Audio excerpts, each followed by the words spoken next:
Assalamualaikum warahmatullahi wabarakatuh. Halo semua pendengar setia Pancaswara. Selamat datang di episode 2 podcast Pancaswara bersama saya Rahma sebagai host. Kali ini kita akan bahas topik yang sangat menarik. Apa yang bisa kita lakukan agar Kementerian Pekerjaan Umum lebih baik dan kuat? Kementerian Pekerjaan Umum itu kan urusannya luas. Berjalan, jembatan, air bersih, bendungan, sampai tata kota. Nah, gimana sih caranya supaya semua itu bisa makin optimal? Hari ini saya ditemani oleh 6 narasumber yang pastinya masing-masing punya sudut pandang yang berbeda. Halo semua narasumber kita hari ini. Halo Boleh Mbak, kenalan dulu ya. Boleh kenalan dulu ya. Yang pertama ada Mas Arif. Halo Mas Arif. halo Mbak Rusna. Perkenalkan, saya Rizal Arifuddin. Di sini saya membahas terkait infrastruktur jalan dan transportasi. Masih Mas Arif. Selanjutnya ada Mas Rory. Halo Mas Rory. Halo, perkenalkan saya Rory Ardian. Saya akan membahas terkait bidang air bersih dan sanitasi. Masih Mas Rory. Lalu ada Mas Roy. Halo Mas Roy. Halo, nama saya Roy. Sebagai penata kelola bangunan gedung dan kawasan pemukiman, di sini saya akan membicarakan perencanaan dan tata kota. Kasih Mas Roy. Selanjutnya ada Mas Bahtiar. Halo Mas Bahtiar. Ya, halo, saya Rizal Batiar. Saya dari Prasarana Strategis. Sekarang fokus saya akan ada di teknologi konstruksi. Mas Bahtiar, lalu kita ke Mas Rodi. Halo Mas Rodi. Ya, halo. Perkenalkan, nama saya Mari. Saya di sini sebagai penata kelola bangunan gedung. Di sini saya akan membicarakan transparansi dan pengawasan proyek. Oke, Mas Rodi, dan yang terakhir ada Mbak Rizka nih. Halo Mbak Rizka. Halo, saya Rizka Syafira. Di sini saya akan membicarakan tentang sumber daya manusia dan kolaborasi dengan masyarakat. Selamat semua ya. Gimana, nggak sabar kan? Sebenarnya apa sih yang bisa dilakukan untuk mempunyai tubuh yang lebih baik? Kita mulai bahas satu persatu ya. Mas Arif, kita dari Mas Arif ya. Infrastruktur jalan itu kan jadi wajah utama Kementerian Umum ya. Apa nih yang bisa kita lakukan supaya lebih baik? Baik, Mbak Rusna. Menurut saya, kuncinya itu ada di perencanaan yang berbasis data. Seringkali kita lihat jalan dibangun, tapi 2 tahun kemudian udah rusak parah. Karena dalam melakukan perencanaan itu terbilang kurang baik ya. Seharusnya kita perlu menggunakan big data dan riset mobilitas masyarakat. Misalnya, Untuk contohnya itu integrasi data volume lalu lintas, jenis kendaraan yang lewat, kondisi tanah, ataupun peta pertumbuhan ekonomi daerah. Kalau sebuah kawasan industri itu baru mau dibangun, tentunya jalan penghubungnya itu harus direncanakan jauh sebelum kawasan itu beroperasi. Sementara itu, apabila mau dilakukan perbaikan jalan, maka dalam perencanaan harus mempertimbangkan kondisi existing dan spesifikasi pekerjaannya. Ya, saya setuju. Dan jangan lupa kualitas material juga penting. Jalan bagus tapi cepat rusak karena kontraktor asal-asalan itu kan sayang banget ya.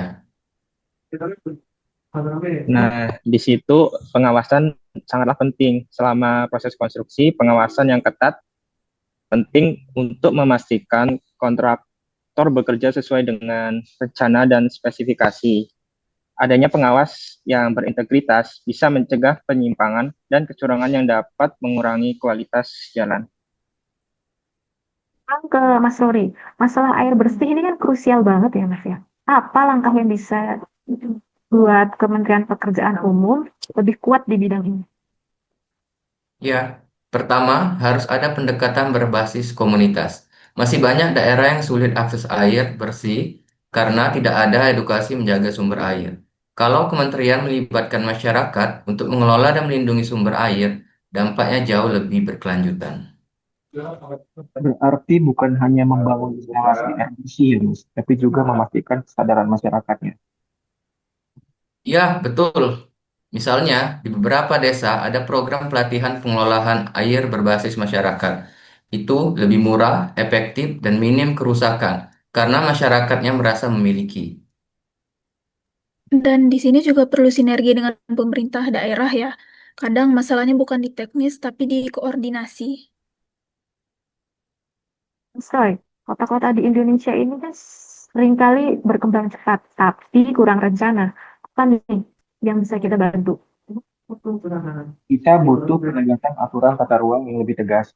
Banyak daerah yang melanggar rencana tata kota, contohnya kawasan resapan menjadi perumahan. Kalau Kementerian Pekerjaan Umum lebih berani memberi sanksi atau menolak izin, kota kita bisa lebih tertata. Tapi bukannya itu ini ya, sering terbentur sama kepentingan lokal. Iya, makanya perlu sistem yang transparan. Semua orang bisa lihat peta tata ruang nasional, dan kalau ada pelanggaran, masyarakat bisa lapor. Nah, ini nyambung sama transparansi lagi ya. Kalau semua data terbuka, susah banget sih.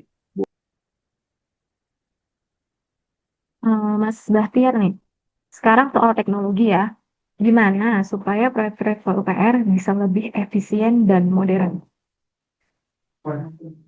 Yang paling utama mengedepankan pembangunan konstruksi yang pasti.